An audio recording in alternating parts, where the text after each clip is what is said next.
I paint with tube watercolors, but I squeeze them out into my palette.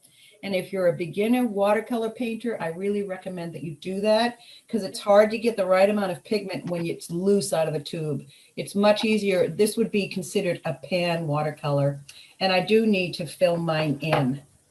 As far as brushes, typically watercolor brushes are an acrylic brush or a sable brush. Sable is wonderful because it wicks really well. It will carry a lot of water and pigment, but it's very, very soft.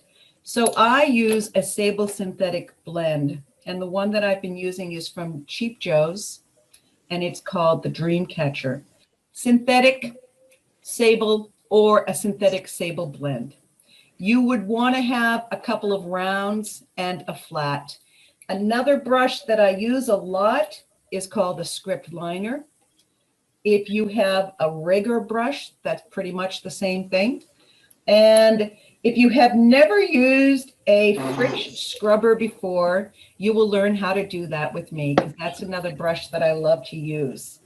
So that's about it for necessities. As far as paints and brushes, I also use the Holbein Spritzer bottle, or it's called the Holbein spray bottle.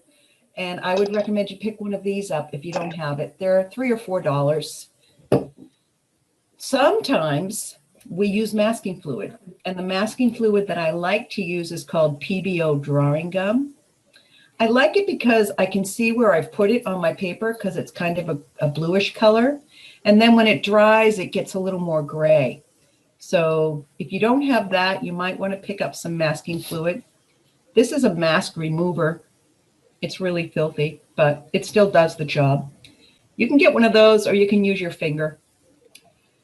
You'll also want to have, obviously, a pencil. I think it'd be great if you have a sketchbook.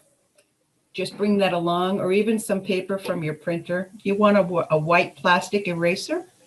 I'm really flying through these, aren't I? For the pencil, I like to use an HB. Another thing that I really like is to use a mechanical pencil because you always have a nice fine point. However, these Papermate Sharp Writers, they say they're a number 2, but they're really heavy. They leave a lot of graphite on the paper. So I would go with a different manufacturer of a mechanical pencil. And, you know, you have many, many to choose from.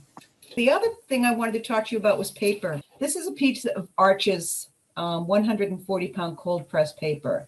And if you look in that lower right-hand corner, you can just barely see that watermark. And if you can read the watermark, I can read the word Arches and the word France. That's the front of the paper. And when I buy my paper, it's 22 by 30, and I cut it down to these little pieces. So I always mark the back of my paper. See? Always, every single time, I mark the back of my paper. And what I do is because this is a piece of Arches, I mark it with an A. I also paint sometimes with a paper called Fabriano, and then I would put an F on the back.